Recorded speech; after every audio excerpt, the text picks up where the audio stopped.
It's midday. Hello, good afternoon, and welcome to the Citi Prime News. We're coming to you live from our studios at number 11 Dr. Martin Loop in Adabraka, Accra. My name is Ajuatin Krama Domina. Coming up, Electoral Commission's limited voter registration exercise commences today amidst report of nationwide network challenges. What my technician tells me is a network problem or technical problem. Per their platform, nobody has been able to print any card yet. Also coming up, Ghana Integrity Initiative questions lack of collaboration between Office of Special Prosecutor and the Yoko on investigating Cecilia Dapa's case. What prevented the OSP from giving them the bigger report? Perhaps maybe seeking authorization from the FBI to share, because these are two investigative bodies. Still in this package, Mental Health Authority bemoans lack of funding for its activities as it engages stakeholders to redirect percentage of the COVID-19 levy for its operations. The fund has remained empty, and there has been no clearly defined modality of getting the fund to be equipped with. And later in the bulletin, following a series of robberies around the University of Professional Studies, Accra, management of the institution assures of putting measures in place to ensure safety of students. For safety of students, we've had discussions with the IGP. He himself was on the stretch one midnight. He stayed there between 11 p.m. to about 1 a.m. in the night. And currently, there are police patrols. Stay with us for details of these and more stories in the next 30 minutes. Remember, the bulletin is live around the globe on citinewsroom.com. On Facebook, we're on Citi 97.3 FM. Across the country, we are live on a number of affiliates. In the Western region, this is Premier 100.5 FM in Takoradi, Beach 105.5 FM also in Takoradi. In the Bono region, tune into Greener 95.9 FM in Sunyani. In the Ashanti region, you can find us on Orange FM 107.9 in Kumasi. In the Volta region, Global 105.1 FM in Ho, Adan 107.7 FM in Adakluwoya. In the Northern region, Diamond 93.7 FM in Tamale. In the Upper West region, Westlink 88.1 FM. In the Upper East region, Source 100.1 FM in Boko. And in the Northeast region, Scarp 101.3 FM. Please stay for details. Citi Prime News at 12 midday. Update you on all the running stories and connect you to the newsmakers. Thank you for choosing us this afternoon. We begin with the EC's limited voter registration exercise and day one of the 21-day exercise at the Ochimota District Court for the Okaikwe North and Okaikwe Central constituencies has been fraught with frustration as the Electoral Commission grapples with network issues. Despite commencing the exercise at 7 a.m. with significant turnout, the registration process has been hampered by network challenges, causing delays for EC officials in completing registrations. Prospective voters interviewed by Citi News expressed disappointment and frustration with the situation. The process has been cool, but not really cool, because I came here, we got here around 5:50 a.m. and we had to go register, and since then we've been waiting, thinking that by now it would have been done, because from 5:50 a.m. to this time is a vast hour, so we should have been done by now, but they are giving us excuses that there is a problem or something that they have to rectify. So that means we have to wait to when they are done. We don't even know when they will be done. If they will be done in the evening, that is when we're going home. And I think that is the only thing that we're experiencing now. You had a prospective voter voicing her concern and disappointment with the ongoing network connectivity challenges during the limited voter registration exercise. Well, the General Secretary of the New Patriotic Party in the Okaikwe North constituency, Eric Nanakwa, has been addressing Citi News regarding these challenges facing the voter registration exercise and its potential impact on the electoral fortunes of political parties. The process, because it's a system, it's a lot of systems come together to form the process. Some of the processes are okay, some too have not gotten it well. The area is set out for the registration. The date was communicated, and today is the date. When we came, the process are there. The registrants have come. The registers are also there, except that no one card has been issued. The people have been registered. The form A has been filled. The manual one has been filled. But when it gets to where the card will be issued, that one we have not issued any card. We gathered the information we have gathered is that it is a nationwide kind of issue. So we are waiting and see what the Electoral Commission will tell us. But as we speak now, it's getting to about 12 o'clock now, but no single card has been issued. And we are saying that if this particular thing is not nipped in the bud at the shortest possible time, it's going to go a long way to affect Ghanaians, because Ghanaians had to register, get their names into the voter register and exercise their franchise. Nana Addo Dankwa Akufo-Addo, Mahmoud Bawumia has done well, so they need Ghanaians to vote for them. And before they will be able to vote for them, they had to be in the register. You heard Eric Nanakwa. He's the constituency secretary for the New Patriotic Party in the Okankwe North constituency in Accra. Well, let's go on the phone lines and speak with my colleague Samuel Akom, who has been touring the constituency and report on the issue. Samuel, good afternoon. Thank you for joining us. Has the network challenges been resolved? Yes, good afternoon. A very good afternoon to our charity listeners. So currently, as I speak to you, the network has been restored here at the Achimota District Court, where persons who are located within the Okaikwe North and Okaikwe Central are here to register for their voters' ID. So yes, network has been restored and persons have started receiving their ID cards. Thank you very much. Samuel Akom is my colleague here at the City Newsroom. He was reporting earlier on some network challenges that had fraught the issues or the exercise at the Achimota District Court at the Okankwe North and Okankwe Central constituencies. Well, let's go to the Korle Klottey constituency, where my colleague Kennedy Chumesi also joins us with updates. We understand that in that center as well, there have been challenges, but prospective voters are urging the Electoral Commission to resolve these challenges. Kennedy, good afternoon. Thank you for your time here on the news. What is happening at the center where you are? So, Adwa, at the moment, I'm not at the Korle Klottey. I moved about 10 minutes ago to the Lada Kotopon constituency, but after the time I left there around 11:40, the issues with networks and equipment issues have not been resolved. And the Korle Klottey, it houses the former Electoral Commission office, and it accommodates several constituencies, including Ayawaso West Wogon, Korle Klottey, Ayawaso North, Ayawaso East, and some others. Now, the first day has been marked by challenges. When I got there, confusion was all over the place. Everything has been brought to a halt after the time that I was there. Registration and the first-time voters, they are just confused with the situation. I spoke to the first person who arrived at the center at 3 a.m. due to the fear of being in the long queue, and he is a bus conductor. He told me that he had to leave his job to come to the center, and with no exercise ongoing, he can't get his daily upkeep from his boss. And interestingly, I spoke to a nursing mother as well, a 21-year-old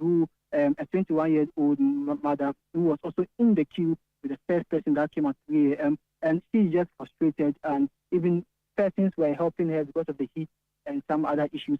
So currently, I am at the Ladade Kotopon Municipal constituency, specifically at Kajam or Southla Estate, and the issue is also the same. Registration is not ongoing here, and they are just hoping that the issues, the network and the equipment will be solved, and then registration will move on. Have you had any interaction with the EC officials? Then what have they been telling you? We've tried our possible best to get the Electoral Commission officials at the Korle Klottey constituency to speak to us, but it has not been fruitful. They are just not speaking to us on the matter. So no one knows the exact issue why registration is not ongoing. But in my interaction with some of the officials, the party officials and some other people at the center, they told me that as a result of the network issues, they can't print. Right. The equipment are also not working. Thank you very much. My colleague Kennedy Chumesi reporting from the Koleklote and Lada Dekotopon constituencies to monitor the EC's voter registration exercise. But let's go to the eastern region now, because the exercise has been halted following a technical challenge encountered at various registration centers. The New Jabin South Electoral Officer Kofi Asante Owusu, who has been explaining to Citi News about the reason for the delay, has assured applicants of a smooth process immediately the issues are resolved. The process was supposed to start at exactly 7 o'clock. We were here by 5 o'clock early in the morning. We came to set up and wait for the applicant. So everything started around 7 o'clock. After the point of the start of the day, then there were small issues. So that's why it's cancelled. But they are working on it. After taking the picture, it's supposed to open for us to enter the next stage, but there's small issues there, so that's why it has come to a standstill. But they are working on it, so very soon it will just go through, then we continue the process. That's the voice of Kofi Asante Owusu. He is a New Jabin South Electoral Officer in the Eastern Region. Meanwhile, an applicant who spoke to Citi News urged the Electoral Commission to immediately rectify the technical challenges to avoid chaos at registration centers. I came here around 7, and then when I came, they said the network wasn't good, so we should wait for a while.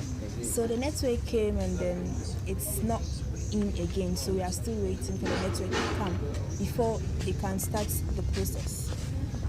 I'm delayed. I want to go somewhere else, but I'm being here because of the registration of the voters ID, so I'm still waiting.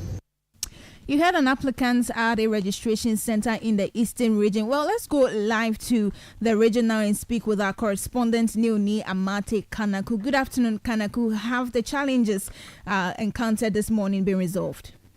Good afternoon, Ajwa. No, I must say the challenges still persist here.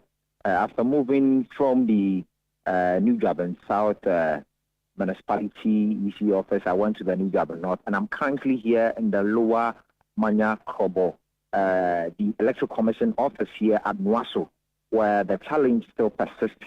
Also here, now more than 300 applicants, new applicants with their guarantors are currently in queue, waiting for these challenges to be addressed, for them to go through the process. What the EC here is currently doing is they are continuing with the manual registration, that is filling of forms, doing it manually. That is what they are doing now. But with the capturing, which needs the technicalities, that is what has halted the process. So they've not been able to go through the process for even one applicant as it stands now. I spoke to the Member of Parliament for the area who came to visit the office, that is Ebenezer Okrite-Labi, who tells me that the delay has started bringing some challenges to them, to him as a Member of Parliament and to his party. According to Ebenezer Okrite-Labi, some of the applicants who were ferried and even transported from villages to the district, the municipal office, have started demanding for water and food. Right. Situation, he said, they were not. Is it just the issue about the network challenges, or there are other issues being reported across the centers you have visited? So it happens to be from what the municipal officer told me. He indicated that the issue happens to be with the capturing of inputs onto the portal. According to him, after taking pictures of the applicants, a portal is supposed to open for them to input all what they need to do. But that I'm gathering, and so we just have to wait and see how things will be done. So it means since morning you've not been able to print even a single card. Exactly so. That is it. We've not been able to print a card. I believe they are working tirelessly to get this resolved. And once it is done, we shall proceed. You heard Joseph Kodia. He's a municipal officer of the Electoral Commission in Bimbla. He was interacting with Aminu Alabiro, our Northern Regional Correspondent. You're still listening to the Citi Prime News. When we return, the Ghana Integrity Initiative is questioning the lack of collaborative efforts between the OSP and Iyoko on investigating Cecilia DePa's case. Please stay for details. Citi Prime News at 12 midday. Update you on all the running stories and connects you to the newsmakers. Citi TV is live on DSTV, GoTV, and HD+. On DSTV, find us on channel 363. On GoTV, we're on channel 117, and on HD+, get us on channel 108. On a digital TV, run a new search, but take note that without an antenna, you cannot access Citi TV. Citi TV can be accessed on any free-to-air digital box like the GoTV and HD+ boxes. Citi TV, it's your world.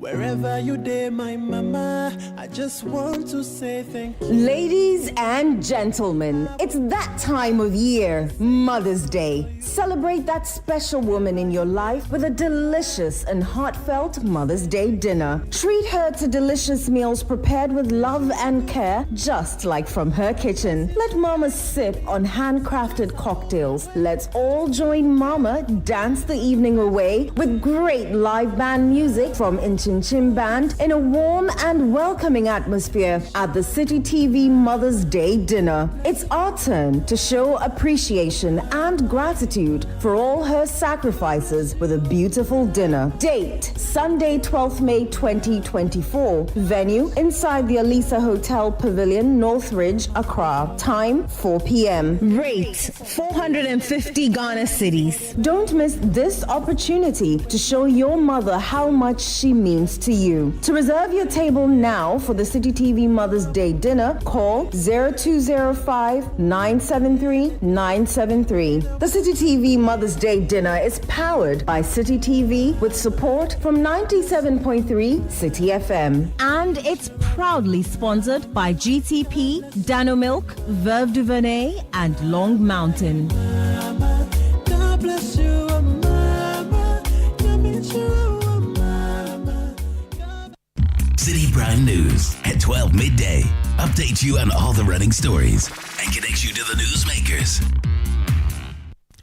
You're welcome back. Thank you for staying with us. Now, the Office of the Special Prosecutor says the Economic and Organized Crime Office, EOCO, has exhibited a lack of interest in probing the money laundering charges leveled against former Sanitation Minister Cecilia DePa.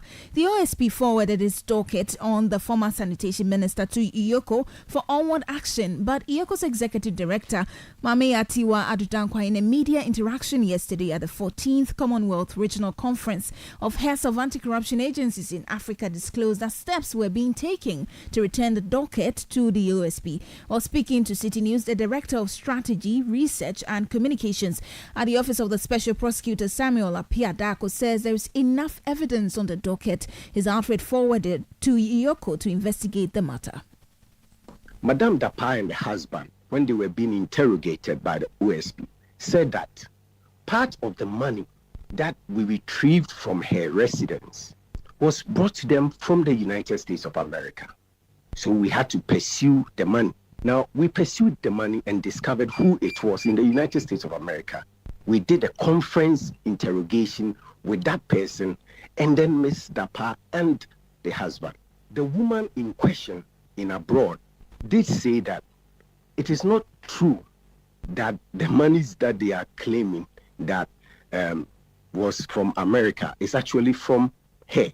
Secondly, there was disagreement between them as to how many times she has brought them money and how much money she brought to them. Whilst they said A, she said B. And thirdly, the lady was also queried as to whether she had...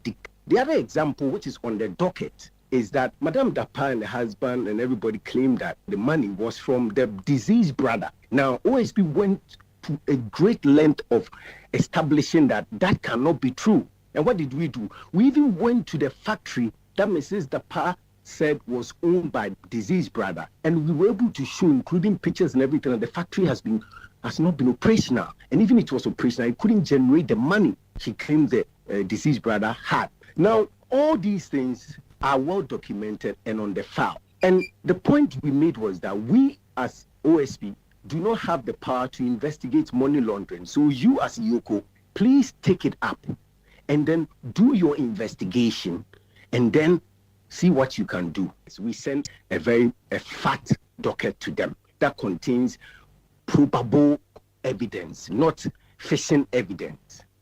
Contain probable evidence that if anyone is minded to act on it, you can act on it. You heard the Director of Strategy, Research and Communications at the Office of the Patients. Speaking on the City Breakfast Show, Executive Director of the GII, Mary Ada, questioned why the OSP failed to hand over some aspects of its investigations regarding money laundering to aid Iyoko in its investigations. What prevented the OSP from giving them the bigger report? Perhaps maybe seeking authorization from the FBI to share, because these are two investigative bodies. So why do you do a summary when you have the bigger report, if it is available? That is the question we should be asking.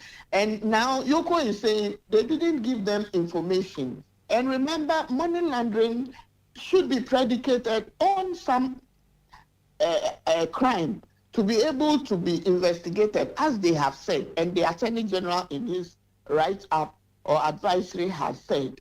You need to pin the person down on something. And so if your report has identified those areas, why didn't you give it to Yoko to ease their burden? Well, he claims they did. He claims that the tax inconsistencies, the inconsistency in the work of the deceased brother and the income reported, and the inconsistencies in the witness of the woman in the US who supposedly sent the money are three bases for a predicate offense which they believe Iyoko should have continued and investigated. This is what he said to me in the interview.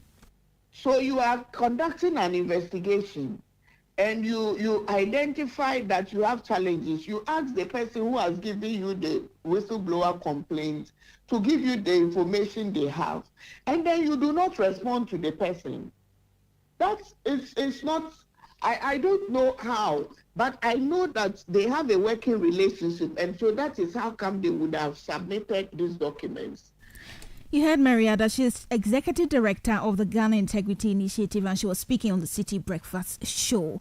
Away from that, management of the University of Professional Studies, Accra UPSA, says it is working to ensure the safety of its students during night time following report of incessant robberies around the campus. Students and drivers who use the UPSA stretch attribute the robbery incidents on the stretch to non-functioning street lights, leading to total darkness at night. In an interview with City News, the Dean of the Graduate Studies at the University of Professional Studies, Accra, Professor Samuel Entry, says the Ministry of Energy should intervene and help solve the matter.